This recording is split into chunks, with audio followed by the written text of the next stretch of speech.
भगवत प्राप्ति के मार्ग में चलने वाले उपासकों की जो लालसा है वो 4 प्रकार के उपासक है। एक तीव्र, मध्यम, मंद और अतिमंद। ये 4, तीव्र, मध्यम, मंद और अतिमंद।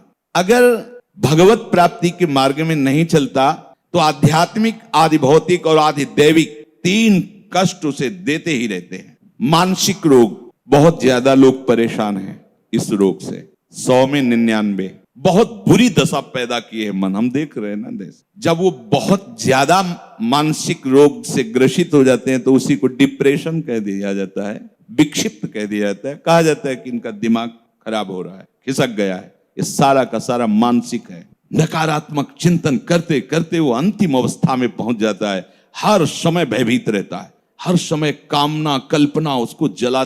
कैसा जीवन है, दवाइयों पे दवाइयां, बस पड़े पड़े कल्पना भय की, और बस मर रहा हूं, हर समय मर रहा है व्यक्ति। देखो मानसिक, हाय मुझे कोई बचा ले, मैं बहुत परेशान हूं, घबराहट पैदा हो रही। ये केवल ये जानते क्यों हुआ है? क्योंकि खूब मनमानी भोगों का चिंतन, भोगों की क्रियाएं, तो वही मन तुम्हें कहां पहुंचा दिया। सावधान हो जाइए। ये जो रोज सत्संग मिल रहा है हाई डोज है, अगर इसको आप पचा गए तो कोई भी ताप तुम्हें स्पर्श नहीं कर सकता, न दैहिक, न दैविक, न भौतिक। देख, हम प्राय इसी बात से गुजरना होता है। मानसिक रोग से ग्रसित, मुझे काम सता रहा है, मुझे वो ईर्ष्या, वो ऐसा, पर उस दुष्ट का सहयोग कर रहे हो जिसने तुम्हें सदा सताया है। अगर इसका सहयोग करोगे तो आप तुम्हें अंतिम स्थिति तक पहुंचा देगा। अगर सही चल गए तो भगवत स्वरूप है मन। दोनों बात समझना। ये मानसिक रोग का निवारण कहां से होता है? सदगुरु कृपा से। इसके लिए औषधियां काम नहीं करती, पर वो समझ नहीं आती। किसी से कहा कि तुम पड़े पड़े औषधियां खा रहे हो, मानसिक रोग से ग्रसित हो, डिप्रेशन में बने रहते हो। यहां बैठ के सबके जूते साफ किया करो। उनको मजाक लगा। यहां सब बैठते हैं, झाड़ू लगा दिया करो, गली में झाड़ू लगा दिया कुछ तो। क्यों ऐसा हमने क्यों कहा? क्योंकि बहुत जल्दी पाप नष्ट हो जाएंगे। जब ये भक्तों की चरण धूलि जो गिरी है, वो जब बहुत उनकी जब पादुका, ये मानसिक जो लोग कहते हैं ना कि मन से पाप करने का क्या दंड होता है, तो मन ही को दंड होगा। ले मानसिक रोग भोगो, हर समय वही विषय चिंतन, नकारात्मक चिंतन, भगवत विमुखता का चिंतन, तो आ गया ना मन उसी लाइन, तुम्हें ही मार रहा है। औषधियां सब कोई समझाने से, बाहर से चाहे जितना समझाने हो, उसको क्या कहते हैं उस पदवी को, जो बाहर ऐसे लोगों को समझाते हैं उनको काउंसलर क्या है? हाँ जो भी भाई, हमें तो अंग्रेजी ज्यादा आती नहीं, वही ऐसे। तो अब वो क्या समझाएंगे? बातें ही तो समझाएंगे। पावर कहां से मिलेगा? औषधि से नहीं, भगवत नाम से। अगर तुम्हारा मन बेपरवाह होकर नाचने न लगे तो बताना, मृत्यु का भय, लोक का भय, सब भय नष्ट हो जाएंगे। अभयद भुज दंड मूल पीन अंश सानुकूल। हर औषधि का बाप है कृष्ण नाम, राधा नाम। आप इसका रसास्वादन करके तो देखे, पर इसके लिए भी तो थोड़ी पवित्रता चाहिए, नहीं तो जपने थोड़ी देगा। कहां जपने देता है? क्लेश पर क्लेश। और शारीरिक रोग कहना ही क्या है, तो सबके शरीर रोग से ग्रसित हो रहे हैं। हम पाप नहीं करते तो भजन करने की आवश्यकता क्या है? ये पाप है। भजन के लिए जन्म मिला, भजन नहीं किया ना, तो जिस मन और तन से तुमने भोगों को भोगा, उनका चिंतन, उनकी क्रिया की, उन्हीं को रोग से ग्रसित करके उन्हीं की आसक्ति तुम्हें जलाएगी और दुर्गति करेगी। देखो ना, अनावृष्टि, अतिवृष्टि, भूकंप, वज्रपात, एक्सीडेंट, दैव दुर्घटना, ये आदि दैविक, और दूसरे मनुष्य, भूत, प्रेत, प्राणी, राक्षस, कीड़ा मकुड़ा, सांप, बिच्छू, इनके द्वारा ये आदि भौतिक। इन 3 दुखों से कोई बच नहीं सकता। अगर बचना है तो भगवान की शरण लेना ही होगा। भजन क्यों करें? इसलिए करो, भजन करना ही होगा। हमने एक काफी धनी आदमी से मिले, जब भ्रमण करते थे, कई गाड़ियां उनके साथ, एकदम बाबूजी रो पड़ेगा। कोई ऐसी सुख सुविधा नहीं जो ना हो, जब जो चाहे। फैक्ट्रियों के मालिक थे, कानपुर फैक्ट्री इलाका बहुत है, उनका जब जो चाहे वो मिलता है, पर हर समय हृदय जलता रहे, नींद नहीं आती, औषधि पे औषधि लेता हूं, सब बड़ा परेशान हो गया हूं। आपका नाम सुना था इसलिए आए यहाँ।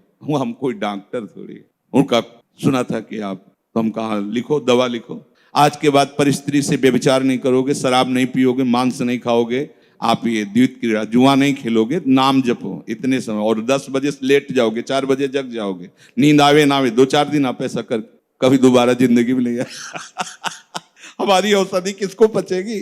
कह रहे हैं कि जो परिग्रह मात्र को विष समझकर त्याग देता है, परिग्रह जो भोग अच्छा लगता है उसको समीप रखने की इच्छा होती है, परिग्रह मात्र को, समस्त भोगों को विष की तरह त्याग कर कैसे प्रभु का भजन निरंतर हो, ऐसी जलन हर समय बनी रहती, उसे तीव्र भगवत प्राप्ति की लालसा कहते हैं। तीव्र 4 प्रकार की बताई। सबसे श्रेष्ठ भगवत प्राप्ति की लालसा है कोई धर्म कर्म भोग सामग्री व्यक्ति मित्र किसी से मिलने की इच्छा नहीं, अब और कुछ करने की इच्छा नहीं, अब और कुछ भोगने की इच्छा नहीं, निरंतर भजन में डूबना।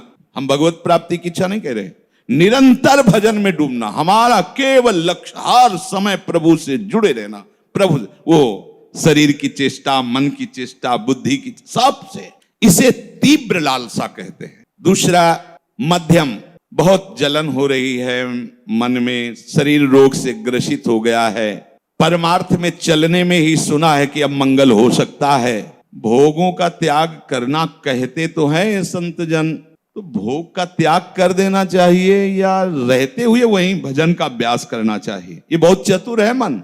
देखो देखते हैं अभी तो घरे में रह के, जैसे सुना सत्संग में कि ऐसा भोग त्याग करने से ही शारीरिक मानसिक सब क्लेश नष्ट होते हैं, भगवत भजन करना चाहिए त्याग करके। तो त्याग करें या घर में रह के? घर में ठीक है। नहीं यार, त्याग तो करना ही पड़ेगा।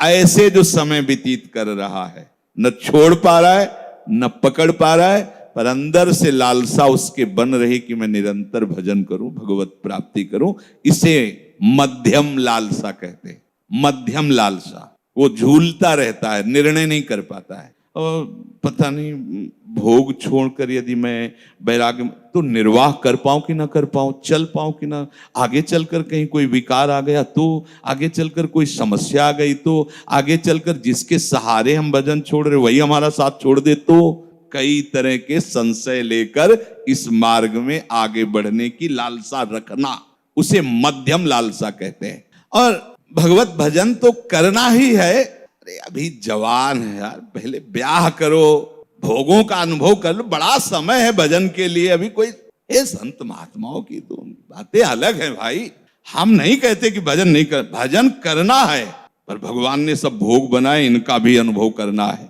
बहुत समय है अभी, खेलने खाने का समय, चंदन भस्म लगा के मूड मुड़ा के, ये बात बुढ़ापे का। पहले संसार के कर्तव्यों को निभाएं। देख लो, बहुत परम प्रवीण भगवान कह रहे हैं, मरा तो स्वर्ग मिले, जीतेगा तो भूमिका। ना कहा है प्रेम, न कहा है मोक्ष, न कहा है परम पद। बहुत बढ़िया भगवान ने बात कही। देखना कि हमारा कर्तव्य क्या है, उसका परिणाम क्या है। संसार के कुछ कर्तव्य भी हैं, उनको कर ले, और कुछ भोग भी हैं जिनका अनुभव कर ले, और आगे चल के तो भजन करना ही है। इसे मंद मुमुक्षा कहते हैं, मंद लालसा कहते हैं। अरे यार, अब हमसे तो कुछ होने वाला नहीं, भगवान जब चाहेंगे ना भजन करवा लेंगे।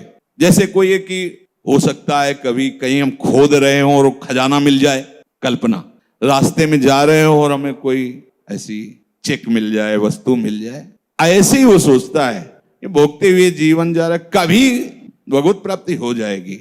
महत्व है, भजन का महत्व है, भगवत प्राप्ति का महत्व है, पर भोगों का राग इतना सुदृढ़ है कि उसे छोड़कर इधर चल पावे ऐसा नहीं। इसे भी लालसा कहते हैं। ये चौथी लालसा है। भोगों की लालसा है, पर कहीं न कहीं इतना भाव है कि भजन करना चाहिए। भगवत प्राप्ति और भजन ये मनुष्य जीवन में आवश्यक है, पर वो भगवान चाहेंगे हो जाएगा जब हो जाए। अभी तो ये चौथी बात, संसार के सुख भोगते भोगते भाग्य में लिखा होगा तो भजन होने लगेगा। अरे भाई, भजन और पूजन और धाम जाना वे सब भाग्य की बातें हैं। काल ही कर्म ईश्वर मिथ्या दोष लगाए, ऐसे लोगों से कभी नहीं मिलना चाहिए। कम से कम 2 से इनमें 4 में लालसा वालों की बात कह रहे हैं, जिनकी लालसा नहीं उनका तो संग ही नहीं करना। लालसा में भी देखना है, तीव्र और जो मध्यम लालसा है, यहां तक तो ठीक है, आगे वाली नहीं। आगे वाले पुरुषों का संग नहीं करना चाहिए, नहीं फिर हमारी लालसा डगमगा जाएगी। ये अति मंद लालसा कही जाती है। बहुजन्म व्यापी तपस्या और प्रभु की उपासना के प्रभाव से हृदय में जब सब पाप नष्ट हो जाते हैं, तब ये तीव्र लालसा प्रकट होती है। बहुत जन्म की साधना, बहुत जन्म की साधना क्या, अब और इंतजार करोगे कि बहुत जन्म हो गई। अनेक जन्मों की साधना का फल मिल गया, साधु समागम सत्संग। अब कोई जन्म नहीं, सत्संगति संसति कर अंत। अब हमारा समय आ गया है संसार से मुक्त होने का, भगवत प्राप्ति का। नहीं, ये संयोग ही न बनता। तीव्र इच्छा उत्पन्न होने पर यस्तु तीव्र मुमुक्षु स्यात् सा जीवन नेव मुच्यते। दूसरी बात नहीं रहती, ध्यान रख। जब तीव्र लालसा पैदा होती है तो उसको खूब समझाया जाए। धर्म ऐसा कहता है, कर्तव्य कुछ समझ में नहीं आएगा, बस एक ही बात समझ में आएगी कि तुम यहां से चले जाओ, हमें भजन करने।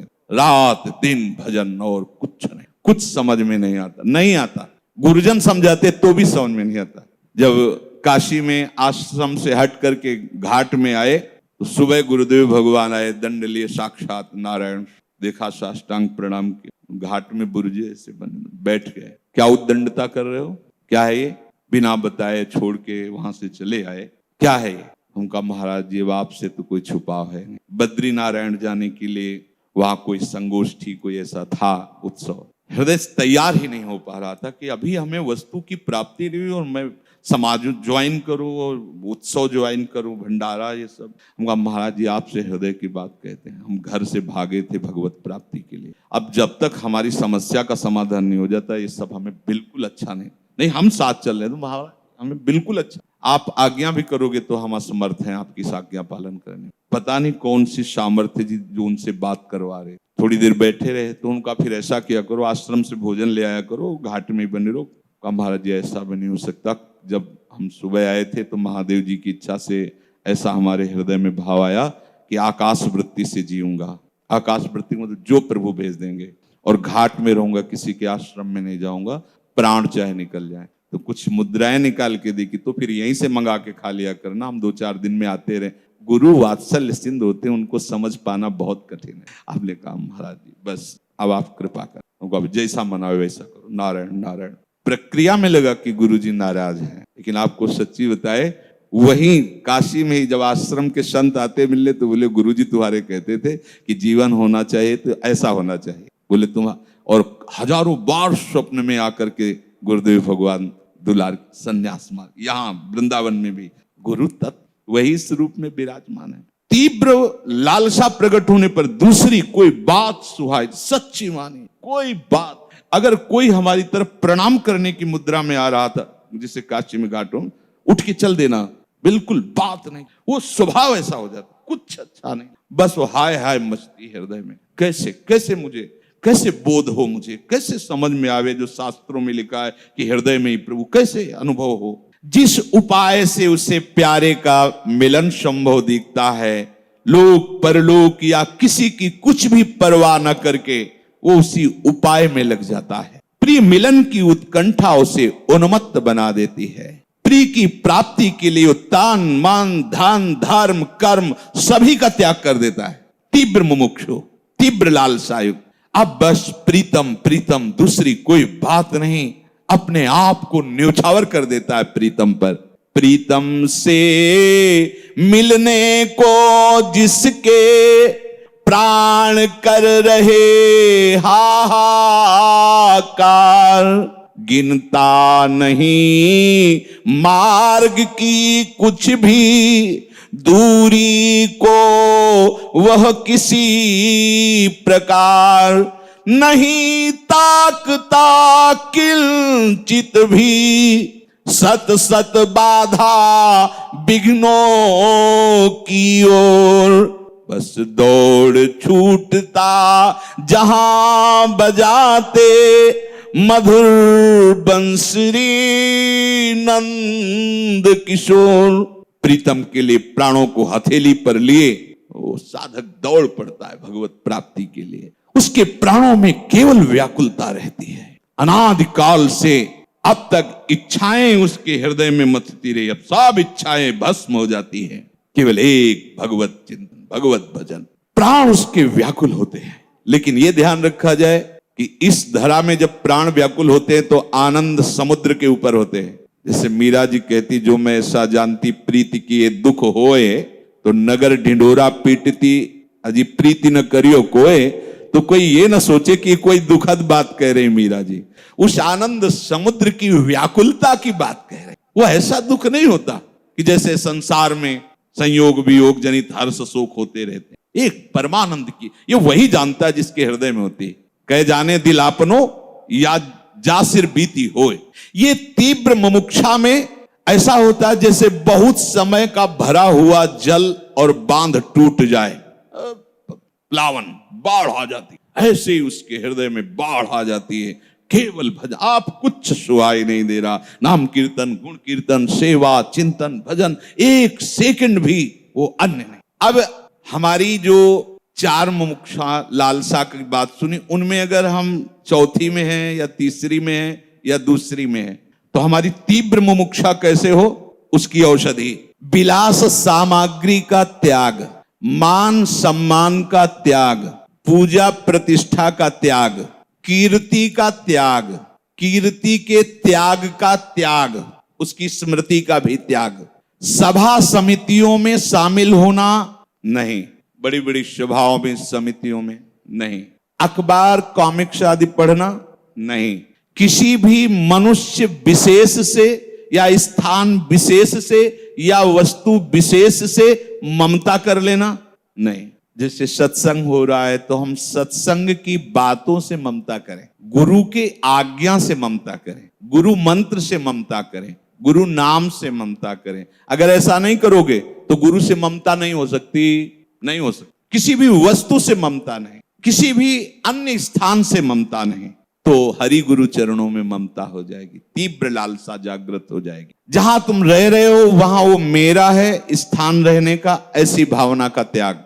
अनिकेत श्री जी का घर है, श्री जी की कुटिया है, सेवा भाव से उसमें हम रह रहे हैं। जो गुरुदेव ने साधन दिया उसमें कभी भी आलस्य न करना, ना दीर्घ सूत्रता करना। दीर्घ सूत्रता अरे कर लेंगे, शाम के कर लेंगे, 2 माला ज्यादा कर लेंगे, नहीं, अगर सुबह का समय है तो सुबह ही करेंगे, शाम के और एक्स्ट्रा करेंगे। आलस्य नहीं, दीर्घ अरे कर, प्रमाद नहीं, गुरु के वचनों पे अश्रद्धा नहीं, क्योंकि जब सदगुरुदेव के वचन प्रकट होते हैं तो हमारी बुद्धि उनको फिल्टर करना शुरू कर देती है। अपने अनुकूल जो पड़ेगा वो लेंगे, नहीं तो छोड़ दिया। नहीं, वह अनुकूल प्रतिकूल नहीं, उसमें भूसी नहीं है, सीधे सीधे अगर जो भी छोड़ोगे वो सीधी वस्तु छोड़ रहे हो, उसमें तुम्हें विचार करने की जरूरत नहीं। संसारी पुरुष के वचन पर विचार करने की जरूरत है, लेकिन बिना ही विचार करी शुभ जानी, गुरुदेव के वचनों पर विचार करने की जरूरत नहीं है। कभी किसी से अपनी बात को नहीं कहना। भाई हमने तो जीवन में यही समझा निरंतर भजन होना चाहिए, कुछ नहीं।